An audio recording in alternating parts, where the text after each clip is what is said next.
옆 사람 같이 합시다. 샬롬 반갑습니다. 샬롬 반갑습니다. 인사하는 게 쑥스럽고 그런 건 아니죠. 예. 이제 한 9년 정도 했으면 웬간히 했으면 이제 쑥스럽지 않을 때도 됐지만, 정말 이 예배 전에 제가 이렇게 인사를 하는 이유는 참 말씀 앞에 서는 것이 너무 고맙고, 또 말씀 앞에 함께하는 동역자가 이렇게 있음에 얼마나 감사한지 몰라서 우리가 서로 힘을 내고 정말 세상말로 화이팅하는 오늘 말씀을 받고 은혜를 누릴 수 있는 또 우리 귀한 심령들이 되기를 소망합니다. 자, 오늘은 마가복음 5장의 말씀을 통해서 악령들로부터의 구원이라는 말씀을 가지고 우리가 함께 말씀을 나누고자 합니다. 우리가 지금 마가복음을 계속 보고 있지만 너무나도 감사한 것은 이미 마태복음에 웬만한 내용은 다 있는 내용입니다. 다만 그 중에 이제 몇 가지 정도만 없겠지만, 그렇기 때문에 다시 보기 때문에 어려운 것들이 크게 없음에 너무나도 감사를 드리고요. 다만 오늘 제목에 보면 뭐라고 나왔습니까? 악령들로부터의 구원이다. 우리가 교회를 다니니까 구원이라는 말이 이렇게 쉽게 들리고 당연하게 됐지만, 우리가 믿지 않는 자들하고 대화를 하거나 믿지 않는 사람들과 함께 하다 보면 또 구원이라는 이야기는 쉽게 듣지 못하는 단어입니다. 혹시 친구들하고 만나서 구원이라는 얘기, 진짜 예수님을 제외한 구원이라는 얘기는 거의 하지 않는 단어일 겁니다. 그만큼 이 구원이라는 것은요, 기독교가 들어오기 전에 구원이라는 말은 거의 쓰여지지 않는, 사용되지 않는 언어였음을, 그런 용어였음을 알고 있는데, 그 이야기는 예수 아니면 구원에 대한 이야기도 별로 관심이 없었다는 거예요. 그러나 기독교가 한국에 들어옴을 통해서, 예수님을 통해서, 이 기독교가 시작됨을 통해서 구원이라는 단어가 가장 절박하게 우리에게 들리고, 또한 기독교 교리의 중심에 구원이라는 단어가 있음을 우리가 너무나도 잘 알게 됩니다. 그런데 왜 희한한 일이 하나 있습니다. 왜 하나님을 믿는다라고 안 하고 우리는 예수님을 믿는다라고 그럴까요? 그러니까 당연히 하나님도 믿는다고 하지만 대부분 우리는 예수님을 믿는다는 것. 왜 이런 말을 더 많이 쓰느냐? 그 이유가 있습니다. 예수라는 이름이 원래 히브리어로는 어떻게 되어 있냐? 여호수아. 그러니까 성경에 여호수아라는 말이 예수와 여호수아 다 똑같은 말입니다. 이건 히브리어고요. 이거를 헬라어로 바꾸면 예수스입니다. 예수에다가 스자가 하나 더 붙어요. 예수스라고 쓰는데, 이게 한글 이제 우리의 성경에 들어올 때는 예수스라고 쓰지 않고 스자는 빠지고 뭐라 들어왔냐? 바로 예수라는 단어. 근데 그 뿌리는 어디냐? 바로 히브리어의 여호수아라는 단어에서 오게 됩니다. 근데 여호수아가 무슨 말이냐면, 여호와는 구원이시다 라는 뜻을 갖고 있습니다. 다른 말로 구원하시는 여호와라는 이름이 예수라는 이름과 동일한 이름을 갖고 있는 거예요. 그러니까 예수를 믿는다는 말은 뭐냐면, 여호와께서 나를 구원하셨다. 우리를 구원하시러 오신 분이 바로 하나님의 아들 예수 그리스도다. 그러니까 여호수아라는 단어, 우리를 구원하신다는 말의 함축적인 헬라어 단어가 예수스요. 그 스자를 뺀 한글로는 예수라는, 우리가 이런 말들을 쓰는데요. 원래 정확히 얘기하면 이 구원이라는 단어의 내용이 뭐겠습니까? 우리의 죄를 위하여 십자가에 달리시고 그 피로써 우리의 죄의 문제가 해결되었다는 거예요. 곧 그 결과로서 우리는 죽음과 사망의 죄로부터 그 권세를 통해, 예수 그리스도의 권세를 통해서 그 죄의 문제, 사망의 문제가 해결되었고, 더 나아가서 영원한 생명을 우리를 인도해 주시는 바로 그 하나님의 구원, 바로 이게 기독교적인 구원이라는 단어의 뜻입니다. 그러나 기독교의 구원과요, 유대인들의 구원은 조금 차원이 또 다릅니다. 좀 전에 말씀드렸던 것은 기독교의 구원, 우리의 죄의 문제, 생명의 문제, 사망의 문제를 해결해 준 분이 바로 예수다 해서 예수를 믿는다라는, 구원한다라는 뜻을 갖는, 예수를 믿는다는 뜻에 우리가 구원을 갖고 있지만, 유대인들의 구원, 그들이 쓰는 단어는 뭡니까? 그들이 성경의 1% 정도 예언서에 보면 1% 정도 계속 예언한 내용이 있죠. 그게 뭐냐? 메시아입니다. 메시아, 그리스도, 헬라어로 바꾸면 기름 부음 받은 자. 그가 와서 우리를 구원할 거라는 메시아 사상이 유대인들은 갖고 있었던 거예요. 그러니까 유대교가 왜 이런 메시아 사상을 갖고 있었냐면 바벨론 포로로 끌려갈 때부터 시작해서 이스라엘은 나라가 없었습니다. 그 뒤로부터 400년, 정확히 얘기하면 500년 뒤가 지나서 누가 나타나냐? 예수님께서 나타나시는 것을 보게 되는데, 그러다 보니 유대교들의 메시아의 개념은 뭐냐면 압제자들로부터의 멍에로부터 우리를 구원해 주신다는 뜻을 갖고 있는 거예요. 그러니까 바벨론의 멍에, 그리고 신약에 와서는 헤롯의 멍에, 더 지나서는 로마의 멍에, 다른 말로 강대국과 침략자들의 구원을, 그 압제자들의 폭정 가운데 구원받는다는 생각을 갖고 있었다는 거죠. 그러니까 우리가 믿는 예수님이 오셔야 받는 구원과는 거리가 상당히 멀지요. 그들은 이 현세에 있어서 구원을 얘기한 거라면 기독교는 뭡니까? 어떻게 보면 현세와 함께 영세에 있는, 영원한 세상 가운데 있는 죄와 사망의 문제를 가운데 우리를 해방시켜주는 구원을 얘기하고 있는 거죠. 그러면 예수님이 오셔서 우리에게 제일 먼저 주었던 구원이 뭔지 혹시 알고 계십니까? 첫 번째는요, 바로 질병으로부터의 구원입니다. 그러니까 예수님이 오셔서 했던 일들이 뭐예요? 병든 자, 눈먼 자, 안진뱅이, 손 마른 자, 그리고 죽은 자까지도 다시 살리는 질병으로부터의 구원입니다. 사람이 살아가면서 구원이라는 단어가 언제 절실해지던가요? 그러니까 우리가 건강할 땐 잘 모릅니다. 솔직히 건강을 잃게 되면 이 생명 가운데, 여러분 알고 보면 여기 앉아 계신 분들 중에 우리가 이렇게 행복한 얼굴로 교우면 샬롬 반가우니까 무지 행복한 일이 있어서 행복한 줄 알지만 알고 보면 그런 일이 별로 없어요. 그러니까 우리가 그 내용들 보면, 그러니까 불행이라는 것을 잘 모르는지는 모르겠지만 우리가 크게 불행이라는 게 없어서 그렇게 밝은 얼굴로 하겠지만, 잘 보면 제일 먼저 우리에게 간절한 건 뭐냐? 바로 건강을 잃어버렸을 때 이 건강을 찾아주시는 바로 예수 그리스도의 구원. 그러니까 왜 이런 것들이 좀 중요하다라고 생각하냐면, 여러분 저도 지금 죽으면 좀 심각할 것 같아요. 그러니까 우리가 건강이 있어야 되는 건 뭐냐면, 내가 뭘 해놓은 게 있어야지 하나님 앞에 가지 않습니까? 그러니까 병든다는 게 두려운 것은 죽는다는 것에 두려움이 없다라면 그것도 거짓말이겠지만, 그 죽음의 문제의 이유를 넘어서 그거는 인간이기 때문에 경험해보지 못했기 때문에 죽음에 대한 두려움을 완전히 떨치기는 그렇게 쉽지 않습니다. 다만 그 두려움을 더 뛰어넘는다면, 내가 봐도 내가 이렇게 시원찮은데 하나님이 나를 보면 얼마나 시원찮을까. 그러니 우리에게 건강으로부터의 구원이 그래서 지금 굉장히 우리에게 절실한 것 아닌가. 여러분 요즘 저희 교회도 이제 거의 백신을 맞은 분이 2차까지 3분의 2 정도 돼요. 근데 여러분 혹시 1차 백신 맞을 때 나 백신 맞아서 좋아하고 간 사람들 있기도 하겠지만, 맞을 때 어떤 마음이 좀 들던가요? 걱정이 좀 들죠. 그때 알았어요. 내가 살고 싶구나. 저도 주사를 딱 놓는 건데 멀쩡한 줄 알아. 죽으면 천국 가면 되지라고 당당하게 갔지만, 왜냐면 뉴스에서 계속 들려지는 어떤 부작용의 얘기를 듣다 보니까 약간 두려움이 들어오더라고요. 그러니까 참 사람이라는 것이 이런 것들을 보면 누구도 살고 싶은 욕망은 다 있죠. 왜 없겠습니까?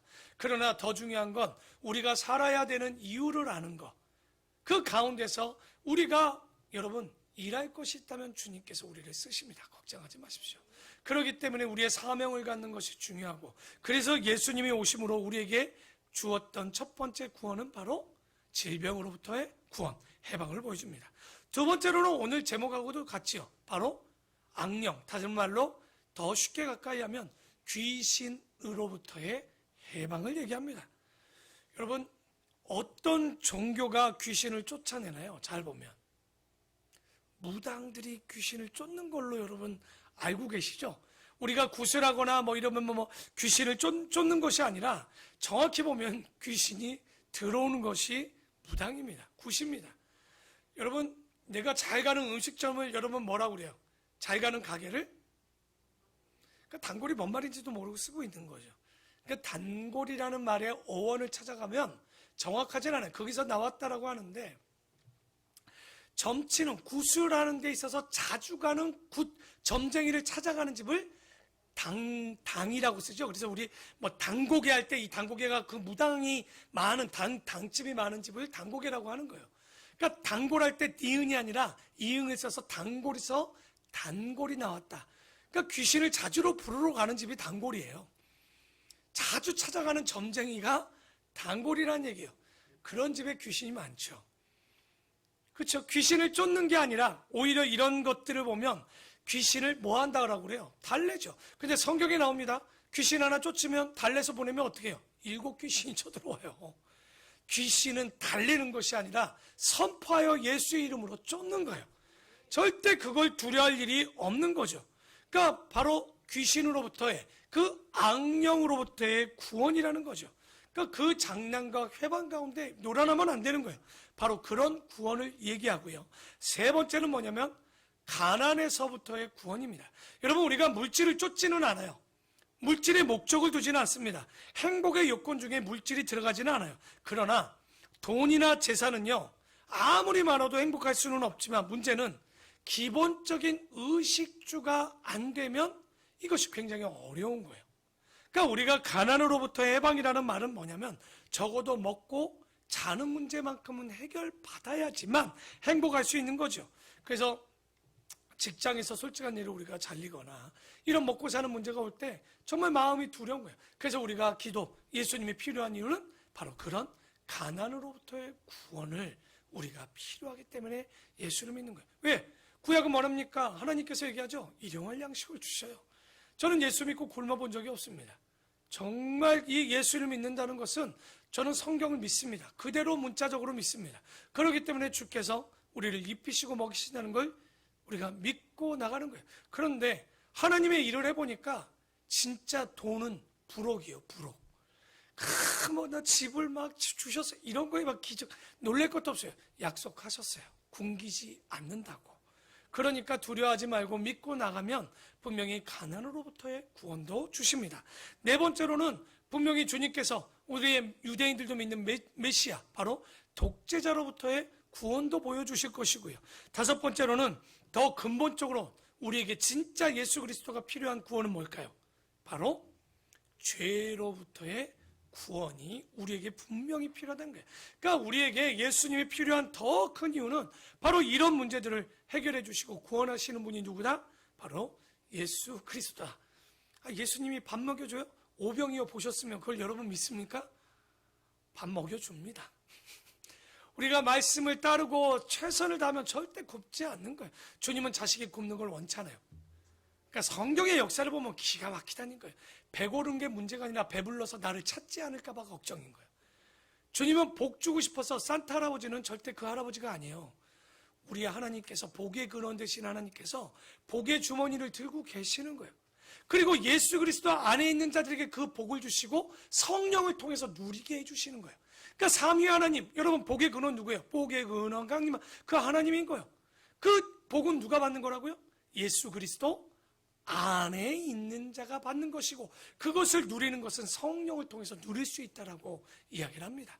그러니까 하나님만 믿는다고 복 받고 끝나는 게 아니에요. 예수 안에 있어야 되고 성령께서 일하실 때 그 복을 누리고 행복을 누릴 수 있는 거예요. 얼마나 행복합니까? 나는 매일마다 기대되는데 내일은 뭘 주실까? 뭘 먹여주실까? 곧 그 얘기는 내 먹을 걸 고민하지 마세요. 내일은 누구에게 더 많은 것들을 나눠줄까 한번 고민해 보십시오. 그러면 내 먹는 게 문제입니까? 여러분, 수준이 달라요. 내 입에 풀칠입니까? 남 입에 풀칠까지 해주는 사람이에요. 그러면 수준이 얼마나 기가 막혀. 맨날 그런데 여러분의 기도의 수준은 뭐야? 말은 안 하겠습니다. 뭘 그렇게 다 주시옵소서만 많은지. 우리가 달라는 건 말씀을 깨닫는 영, 정말 그런 회개의 영이 많은 것을 달라는 것이 절대 먹을 거 입을 거 그건 이방인들이나 구하는 거라고 분명히 성경은 얘기합니다. 자, 그래서 오늘 5장은 어떤 이야기냐? 바로 귀신, 악령으로부터의 구원에 대한 이야기를 오늘 해보려고 합니다. 1절에 보면 예수께서 바다, 맨날 바다니까 이 바다는 뭘 말하는 거죠? 그렇죠. 또 이 바다라니까 또 갈릴리 호수도 되지만 갈릴리 바다도 됩니다. 그러니까 그 가보시면 에이 근데 호수가 바다만 해요. 아주 크지는 않지만 그래도 우리가 딱 보면 이거 호수다라는 느낌이 잘 안 납니다. 배 타고 다니고 바람도 있고 풍랑도 있잖아요. 호수가 얼마나 크면 풍랑도 그 갈릴리 호수 안에서 있겠습니까? 그러니까 그 갈릴리 바다 건너편 거라사인의 지방에 이르러 이게 요단 동편에 가면요. 요단 동편이죠. 이 성지순례 가면 째라시 혹은 제라시라는 지역을 한번 갑니다. 이런 거 잘 기억하셔야 돼요. 성지순례 가서 여기 째라시나 그러면 이게 뭔 말인지 하나도 몰라. 거라사인 이렇게 이제 성경에서 배웠기 때문에 현재 도시의 명칭은 째라시라고 되어 있습니다. 요단 동편에 있는데 데카폴리스라고 하는데 이 도시가 로마 시대의 팔레스타인 도시 중에 대도시입니다. 10개의 대도시로 이름을 진 데카폴리스, 데카라는 게 10이거든요. 폴리스가 도시고 굉장히 큰 도시가 있었는데 로마인들이 세운 거죠. 그런데 여기서 아마 이제 어떤 귀신 들린 자를 만나는 것 같아요. 그 배에서 예수님께서 나오심에 곧 참 웃기죠. 귀신의 수식어는 계속적으로 뭐라고 나옵니까? 더럽습니다. 절대 귀신은 깨끗하지 않아요. 그 들어오는 마음들, 그러니까 여러분의 마음이 더럽다, 미움, 시기, 질투에 들어갔다, 다 귀신의 마음을 갖고 계시는 거예요. 더러운 마음들인 거예요. 그 더러운 귀신이 하는 짓들을 절대 예수 믿는 자들이 해서는 안 되는데 이 더러운 귀신 들린 사람이 무덤 사이에서 나와 예수를 만나니라. 얼마나 무서웠을까요? 그러니까 예수께서 말씀하시고 제자도 말씀할 때 그러니까 이 더러운 귀신 들린 사람이 무덤 사이에서 나와서 예수를 만나러 오는데 그 사람은 무덤 사이에서 거처하는데 이제는 아무도 그를 쇠사슬로 맬 수 없게 되었으니 이는 여러 번 고랑, 쇠고랑이겠죠? 쇠사슬에 매었어도 쇠사슬을 끊고 고랑을 깨뜨렸음이로라. 그리하여 아무도 그를 제어할 힘이 없는지라. 요즘은 무조건 정신병원을 보내니까 귀신 들린 자를 못 보지만 예전에는 정신병원을 잘 안 보내고 동네도 보면 약간 그래서 알잖아요. 동산에 꽃 꽂고 다니는 사람들 다 약간 이렇다 하죠. 그런데 그건 예쁘게 미친 거예요. 진짜 여러분 귀신 들리거나 미친 사람 그러니까 저희가 이제 정신병원 그러니까 기도해도 기도한다 해서 교육자 4명이 그것도 저보다 등치 큰 분들 3분과 제가 여자 1분을 정신병원에 보내러 한번 가는데요. 4명이 이길 수가 없습니다. 힘이 어마어마해요. 지금 여기 보면 뭐 쇠고랑과 쇠사슬을 막 끊었다고 이건 더 강력한 귀신이 된 거예요. 저도 여러 귀신 봤어요. 자기가 예수라는 귀신도 보고 자기가 경찰 귀신도 보고 이게 자기 경찰이래요.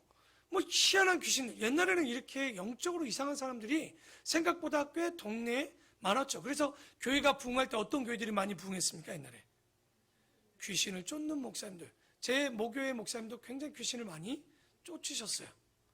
막 그렇다고 막 그런 사역에 막 매진한 게 아니라 동네 곳곳에 이런 사람들이 수도 없이 정신적인 이상.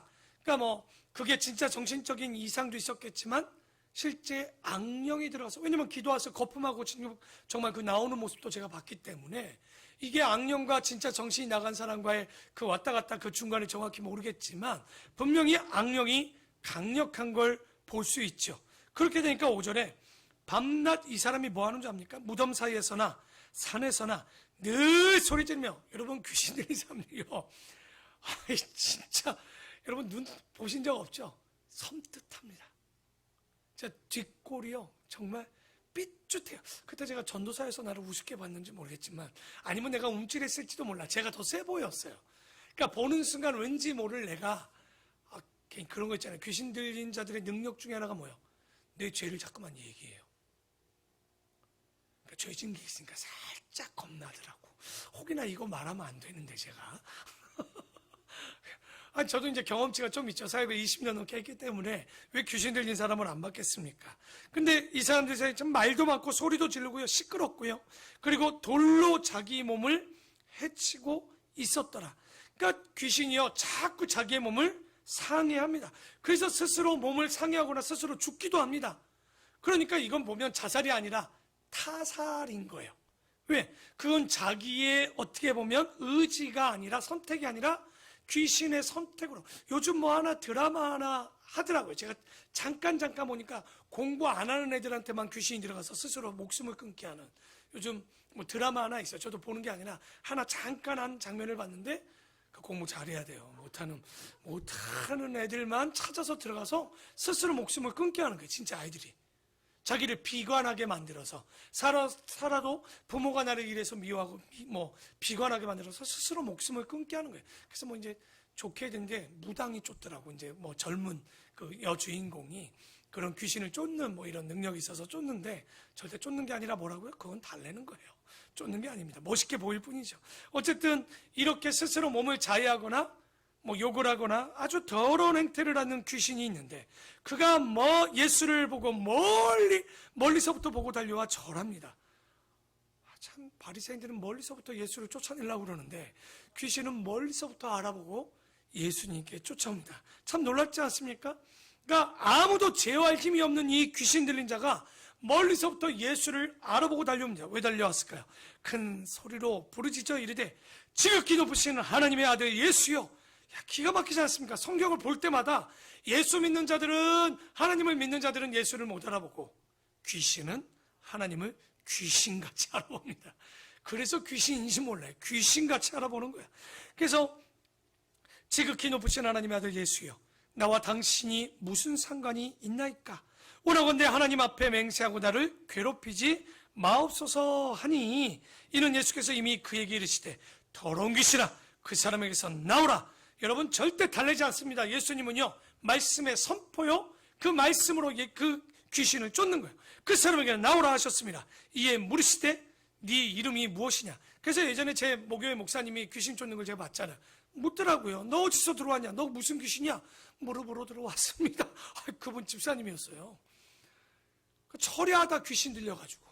그러니까 기도 잘 하셔야 됩니다. 기도한다고 귀신이 안 들어오는 게 아니라 우리가 악령을 받지 않도록 깨어서, 그러니까 중언부언 기도 굉장히 위험해요. 그래서 우리가 잘못하면 이런 귀신 들려올 수 있기 때문에 항상 깨어서 말씀을 가지고 기도하는 게 중요한데, 내 이름이 무엇이냐 이르되 내 이름은 군대니 우리가 많음이니라 하고.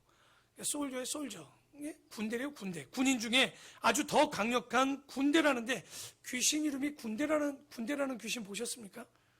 아유, 진짜 이 귀신, 마귀 군사, 이렇게 군대가 되어서 쫓아오지만, 그런데 우리도 잘 생각해 봐야 되는 게, 왜 우리나라가 대단합니다. 전 세계적으로 10월 1일 국군의 날이었죠. 우리나라가 세계 몇째로 강한 군사력을 갖고 있는 줄 압니까? 세계 6위입니다. 대단한 거죠. 어마어마한 거죠. 지금 미국 여러분이 아는 나라들 딱 되고 그 다음에 어떻게 보면 일본과 이 아시아에서는 대한민국이 가장 강력한 군대를 갖고 있는데, 근데 군대를 갖고 전쟁을 하는 이유를 보면 전쟁에는 두 가지 전쟁이 있습니다. 하나는 공격적인 공격이 있고 전쟁이 있고, 하나는 수비적인 전쟁이 있는 거예요. 우리나라는 대부분 여러분 어떤 전쟁을 치렀을까요? 수비인 거죠. 적군이 쳐들어오면 그걸 막기 위해서 전쟁을 할 수밖에 없는 것과, 몽골이나 그리스나 로마나 이런 것처럼 적들을 쳐서 자기들의 어떤 나라들을 확장하고 이 패권을 잡기 위해서 전쟁하는 그 전쟁과는 다른 거예요. 그런데 우리도 군대 가보면 총검술을 배우고 총을 쏘는 것을 다 배우게 되는데, 참 알고 보면 그건 뭐 하는 기술을 배우는 겁니까? 사람 죽이는 기술을 배우고 있는 거예요. 진짜 안 배워야 되는 기술 중에 하나가 군대에서 받는 총검술이나 아마 사격 연습일 텐데, 그래서 우리가 항상 군대는 어쩔 수 없이 우리가 군대를 가고 군대에 가서 그런 기술들을 배우는 것은 우리가 전쟁하기 위해서가 아니라 남들에게 침략을 당했을 때 적어도 스스로를 지킬 수 있는 군대라면 괜찮겠지만 그것도 괜찮은 게 아니에요. 그러니까 전쟁은요, 이겨도 피한 거고요, 패해도 피한 겁니다. 이긴 자들도 다 상처를 입고 진 자들도 상처를 다 입는 게 전쟁인 거예요. 그래서 필요 없는 게 알고 보면 군대인데, 절대 주님 오실 날까지 그럴 일은 없을 겁니다. 없어지는 일은. 그래서 이때 군대 귀신이라고 얘기하는데, 왜 너 군대냐라고 하니까 뭐라고 얘기합니까? 우리가 많기 때문에 그러는 거예요. 영이라는 것이 공간적인 개념을 뛰어넘는 거예요. 우리는 우리 안에 하나면 하나의 귀신이 들어온다고 생각하지만 얘들은 좁지 않아요. 군대가 들어오려면 적어도 100명, 1000명이 들어온다는 얘기입니다.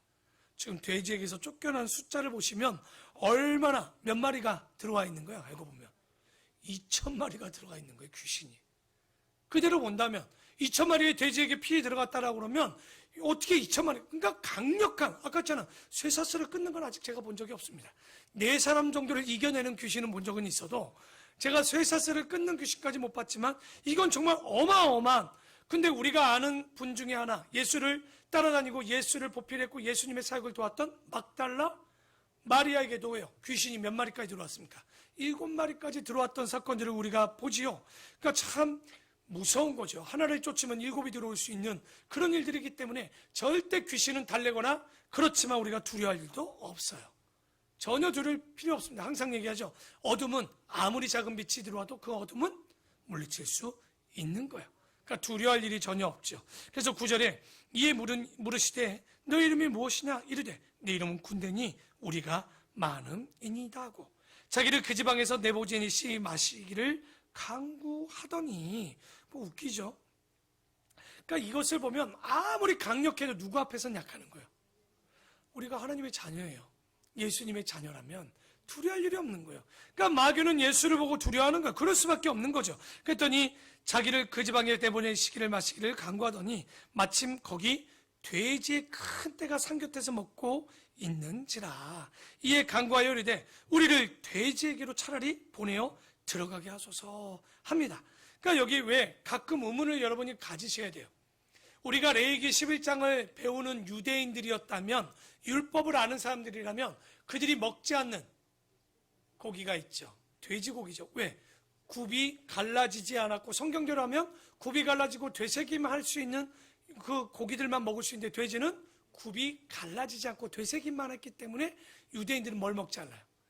이슬람들도 그걸 따지기 때문에 돼지고기를 먹지 않는 거죠. 그 율법에 따라서 맞춰서 하는 건데, 근데 자기들이 돼지도 안 먹는데 왜 유대인들이 돼지를 키우고 있는 거예요? 아까 그 동네가 뭐라고 그랬죠? 거라사라고 그랬죠? 제라시, 데카폴리스라는 로마인들이 세운 도시들이 그곳을 중심으로 10개가 있었단 말이에요. 그 얘기는 거기에 그러면 누가 살았던 거예요? 이방인이었던 로마인들과 병사들이 있었다는 얘기죠. 다시 말해 유대인들이 돼지를 먹지는 않지만 키워서 그 로마인들에게 돼지를 팔았고 납품했기 때문에 그 거라사의 제라시에 이 농장이 있었다는 거예요. 그러니까 이 귀신의 부탁은 뭐예요? 우리를 돼지에게 보내어 들어가게 하소서라고 나오죠. 그래서 우리가 사복음서를 다 봐야 돼요. 누가복음에는 먼저 이 얘기하기 전에 무슨 얘기를 하냐면 먼저 자기를 무저갱에 들어가지 않게 해달라고 합니다. 그러니까 영원히 갇히는 그 어두운 소울 같은 무저갱에 그 암흑 가운데 자기를 가지 않게 해달라고 얘기를 하는 거예요. 그러니까 그러고 나서 돼지에게 들어가게 해달라고 얘기하는데 이 안에 영적인 원리가 하나 들어있습니다.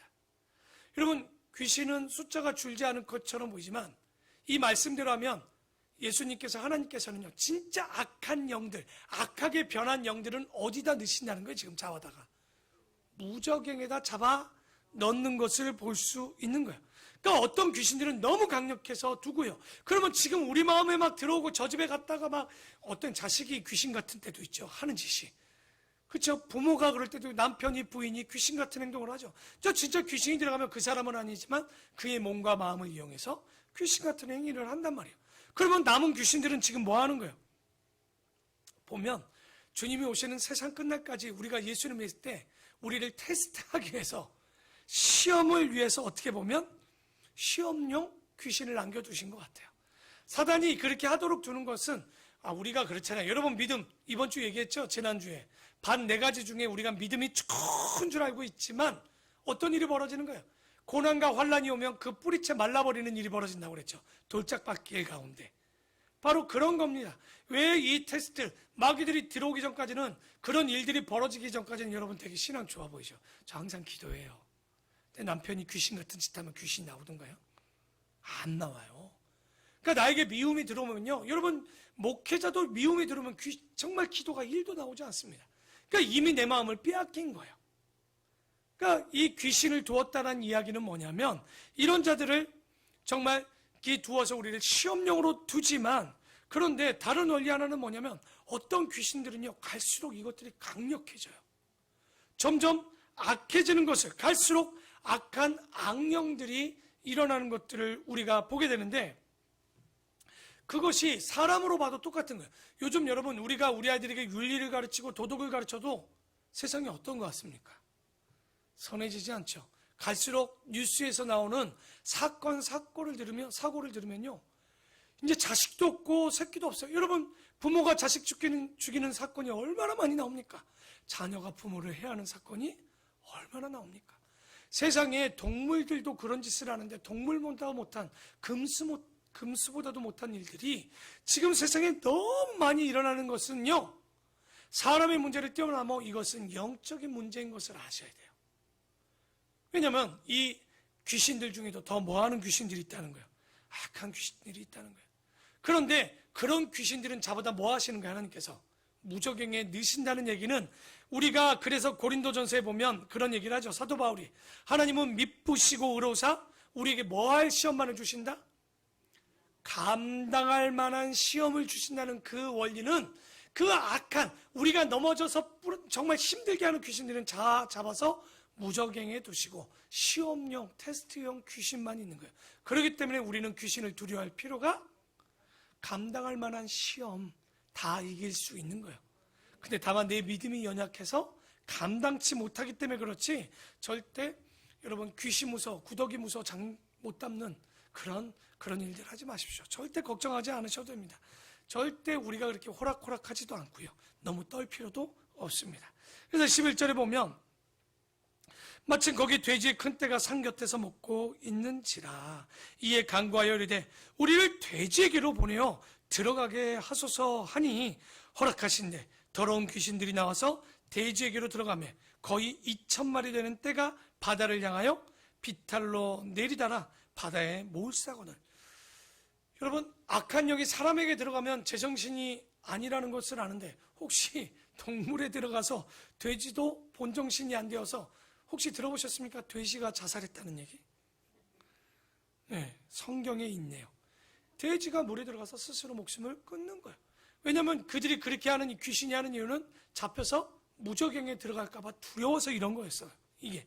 그래서 14절에 치던 자들이 도망하여 읍내와 여러 마을에 말하니 사람들이 어떻게 되었는지를 보러 와서 예수께 이르되 그 귀신 들렸던 자 곧 군대 귀신 짚혔던 자가 옷을 입고 정신이 이제 온전하여 앉은 것을 보고 두려워하게 됩니다. 그러더니 이에 귀신 들렸던 자가 당한 것과 돼지의 일을 본 자들이 그들에게 알림해 그들이 예수께서 그 지방에서 떠나기를 간구하더라. 되게 웃기지 않습니까? 그 무덤가에서 사람들을 위협하고 온정신이 아니었던 사람들을 예수님께서 군대 귀신을 쫓아서 정신이 들어와서 옷을 단정히 입고 그들에게 이런 말들을 할 정도면 동네에서 뭐 해야 되는 거예요, 원래? 잔치를 해야죠, 잔치를. 그런데 제발 이 지방에서 떠나달라고 얘기를 하는 거예요. 그러니까 사람이 나은 건 보이지도 않는 거예요. 지금 뭐만 보이는 거예요? 자신들이 손해본 거죠. 여러분, 돼지 한 마리 10만 원이어도 2,000마리면 얼마입니까? 금액적으로 어마어마한 손해가 있다 보니까, 근데 예수님께 뭐라고도 할 수 없어요. 왜? 예수님이 돼지를 밀어서 2,000마리 죽였습니까? 돼지 스스로 목숨을 끊었기 때문에, 그러니까 예수님이 손해를 준 것은 없지만 자기들이 손해를 봤기 때문에 예수님을 떠나기를 바라는 거예요. 그랬더니 18절에 예수께서 배에 오르실 때 귀신 들렸던 사람이 함께 있기를 간구하였으나 허락하지 아니하시고 그에게 이르시되 집으로 돌아가 주께서 너에게 어떻게 큰 일을 행하사 너를 불쌍히 여기신 것을 네 가족에게 알리라 하시니 그가 가서 예수께서 자기에게 어떻게 큰 일을 행하셨는지를 데가볼리, 아까 얘기했죠? 그 제라시가 어디 지역이라고요? 데카폴리스라고 그랬죠? 그곳에서 전파하니 모든 사람들이 그 이야기를 듣고 놀랐다라는 거예요. 그 지금 여기 이 데카폴리스에서 이런 일들을 하는데 19절에 보면 왜 예수님이요 이 일들을 하고 또 한 번 이동을 하시는데, 예수님이요 이방 땅에 가서 이런 이적을 피하는 일들은 많지 않아요. 언제 혹시 예수님이 이방 땅에 가서 이런 구원의 모습을 보여줬던가요? 기억나십니까?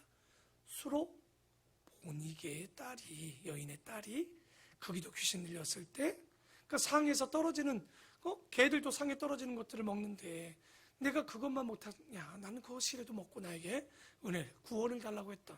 그러면 왜 예수님이 이방 땅에 잘 안 가시는데도 불구하고, 그때라는 게 국경이라는 게 정확하지 않지만 그곳에 가서 이 사건 하나 해결해주고 돌아와요. 오늘도 제라시라는 그 국경 지역에 넘어와서 이 이방 땅에 가서 그것을 하나 해주고 해결하고 돌아오는데, 거라사 지방이나 수로보니게에서 왜 이런 일들을 했을까요? 왜 예수님이 가서 여러 가지 사역도 아니고 이런 한 가지 일들을 하고 돌아왔을까요? 그것은 그들이 감당하지 못하는 거예요. 지금 이런 2,000명의 귀신이 들었는데 사람들 누가 내쫓을 수 있겠습니까?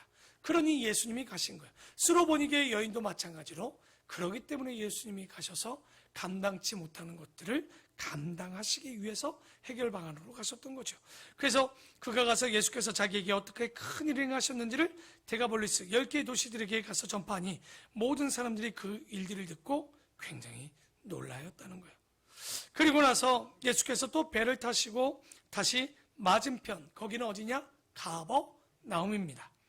그러니까 가버나움으로 다시 오시니 넘어가시는데 가시니 건너가시니 큰 무리가 그에게로 모이거늘 이에 바닷가에 계시더니 회당장 중에 하나인 야이로라 하는 이가 와서 예수를 보고 발 아래 엎드려. 가버나움이 작은 동네라고 작은 동네 아니라고 그랬죠. 그러면 거기서 회당장이라면 굉장히 대단한 사람인 거예요. 그러니까 이 사람이 평소에는요 절대 예수님 앞에서 발 앞에 엎드릴 사람이 아닙니다. 그러니까 이게 헷갈리신 분들은 다음에 물어보세요. 왜 유대인들과 기독교가 뭔지 잘 모르면 이게 이해가 안 가죠. 그러니까 유대인들은 아직 예수를 믿지 않는 자들이에요. 유대교 사람들은. 그때 예수님을 통해서 이번 주 우리가 좀 언어는 좀 순화하고 먼저 갑시다. 우리에게 창립 기념 감사요, 설립 기념 감사요. 근데 우리가 기본적으로 교회를 개척할 때 뭐라고 그러죠? 근데 원래 맞는 말이 아닙니다. 왜 맞는 말이 아니냐면, 여러분, 어떤 원조가 되는 기업을 하고 작은 기업이 생기기 전에는요, 그 창립은 한 번밖에 없어요. 제일제당이다 그러면 제일제당이 창립이 되고, 그 다음에 작은 것들이 설립이 되는 거예요. 그 밑에. 그러면 기독교의 교회의 창립은 누가 하신 거예요? 예수님께서 하신 거예요. 그렇기 때문에 그 다음에 세워지는 모든 교회들은 창립이 아니라 뭐라고 하는 게 맞냐? 설립이라고 하는 게 맞습니다. 그러니까 우리가 이런 언어들도 조금 교회가 잘 되지 않아서 잘못 쓰는 경우들이 있는데, 그래서 설립이라고 쓰시는 것이 정확히 맞습니다. 그래서 여기도 보면 그들이 기독교, 그러니까 유대교는 다른 거예요. 기독교는 예수 그리스도를 믿고 이제 창립이 된 기독교라면 그 이전에 하나님만 믿는 그들의 종교는 뭐였냐면 유대교인 거예요. 그러니까 아직 그들은요 예수에 대해서도 인정을 잘하지 않고 그런 거예요. 당연히 그러니 예수님 앞에 무릎 꿇을 일이 전혀 엎드릴 일이 없던 거죠. 그러니까 그리고 이 가버나움에서의 회당장 정도면요, 회당의 장이면 굉장히 거물입니다. 절대 예수님께 무릎 꿇을 사람이 아닌데 이 사람에게 12살의 딸이 하나 있었어요. 지금 같으면 몇 학년이에요? 5학년이죠. 근데 너무 예뻤을 거예요. 그런데 이 아이가 병들어 죽게 되었던 거예요. 그러니 그제서야 예수님 앞에 절을 하는데 그 바닷가에 계시니 회당장 중에 하나인 야이로라 하는 이가 와서 예수를 보고 발 아래 엎드리어 간곡히 구하여 이르되 네 어린 딸이 죽게 되었사오니 오셔서 그 위에 손을 얹으사 그로 구원을 받아 살게 하소서 하거늘. 그래도 이 사람이 어디서 들은 이야기가 있었던 거죠. 이에 그와 함께 가실새 큰 무리가 따라가며 에워싸 밀리는 거죠. 밀더라가 아니라 밀릴 수밖에 없는 거죠. 그러니까 지금 가버나움의 야이로 회당장이 자기의 집까지 가는데 예수님의 소문을 들었잖아요. 거라사에도 지금 제라시에서도 그런 얘기를 들었고, 이미 예수님의 지금 이 사역은 마지막쯤의 사역쯤으로 지금을 하고 있는 건데, 굉장히 마지막 활동이 많았을 때 그 사역 중에 하나가 이 야이로 회당장의 딸을 고치는 사건이 있었는데요. 그래서 사람들에게 떠밀리면서 갑니다. 그랬더니 12 그 집을 가는 중에 또 하나 사건이 있었던 거예요. 그게 뭐냐? 12년 된 혈루증을 알아온 한 여자가 있어서 그 많은 의사에게 많은 괴로움을 받았고 가진 것도 다 허비하였을 때 아무 효험도 없고 도리어 더 중하여졌던 차에, 그러니까 이 여인이 12년 동안 자기의 병을 고치려고 수도 없이 의사를 찾아갔지만 돈만 쓰고, 그리고 민간요법도 써보고 돈을 써봤지만 낫지 않았던 거예요. 그러니까 그 여인도 소식을 들었죠. 예수님이 이 질병 가운데 구원하신다는 소식을 들었던 거예요. 그런데 여러분, 이 혈루증은 혈우병과 다른 겁니다. 혈우병은 뭐예요? 피가 멈추지 않는 거죠. 혈루병은 지혈이 안 되는 거고, 혈루병은요, 피가 끊임없이 흘러내리는 거예요. 그게 뭐냐면 이건 성병의 하나입니다. 그러니까 어떻게 보면 이 여인은요, 어떻게 보면 정결하지 못한 여인이라고 보여져요. 어쨌든 그래서 이 혈루증을 갖게 되면요, 절대 뭐냐면 불가촉이라고 사람들과 접촉할 수 없는 부정한 병입니다. 그러니까 이 여자들 혹시 그 레위기에 보시면 12장에 보면 여인이 산혈일에 대한 이야기 나오죠. 남자를 낳으면 7일 동안 완전히 만나지 못하게 하고 34일간을 정말 성전에 들어가서 제사를 못 드리게 합니다.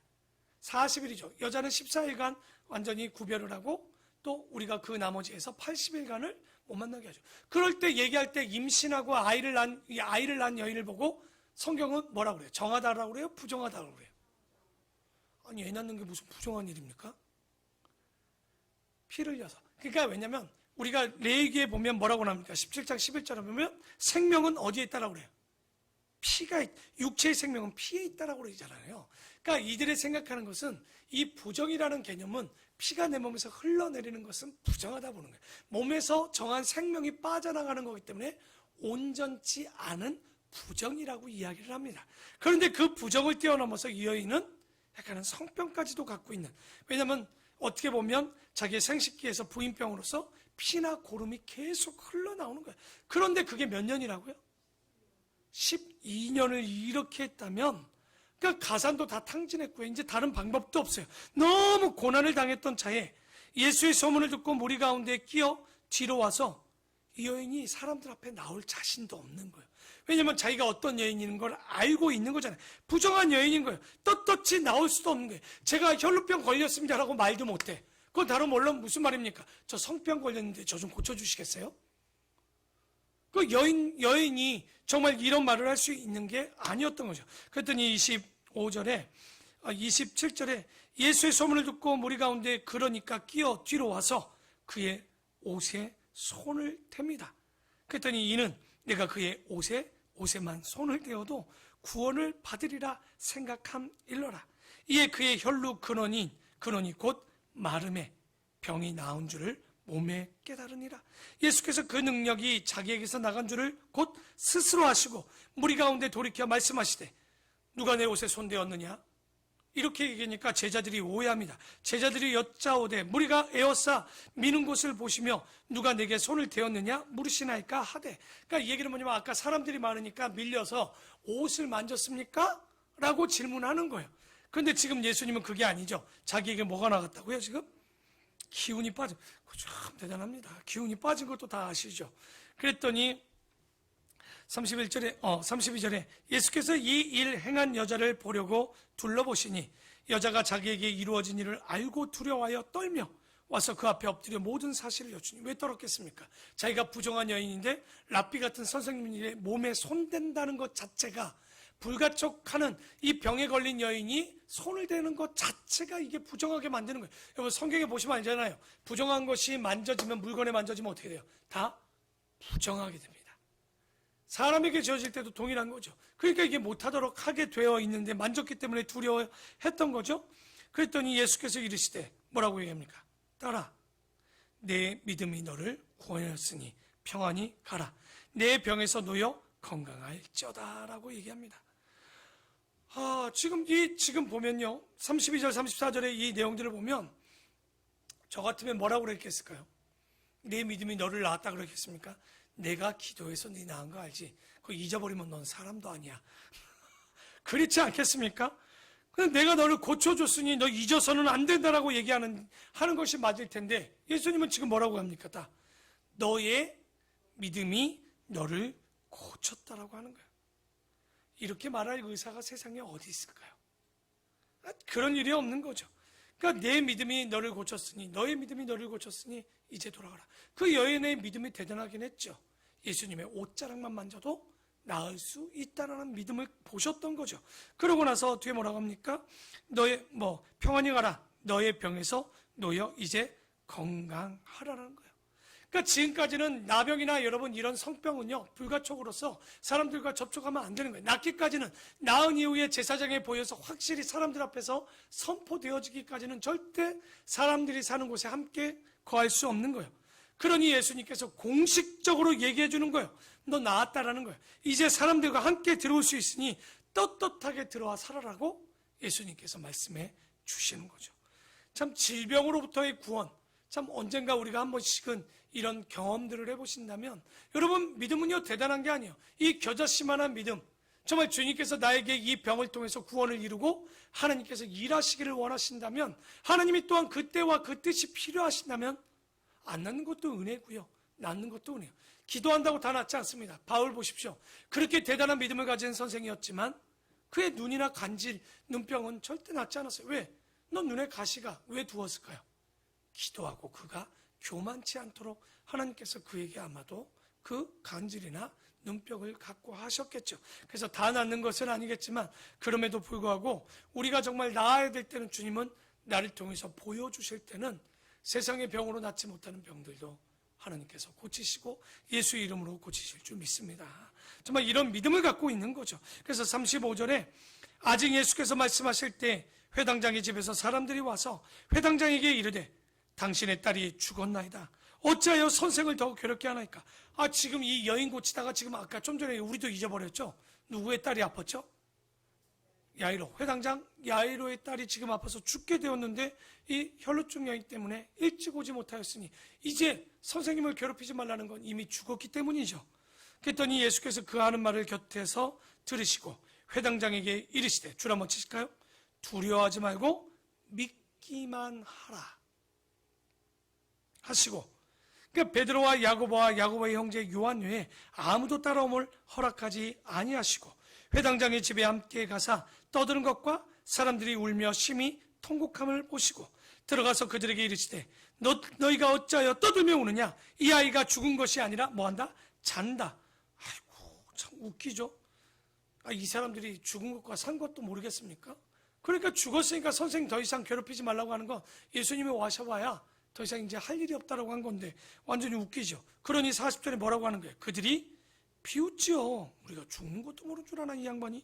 예수께서 그들을 다 보내신 후에 아이의 부모와 또 자기와 함께한 자들을 데리시고 아이 있는 곳에 들어가사 그의 아이의 손을 잡고 이르시되 달리타 쿰 하시죠.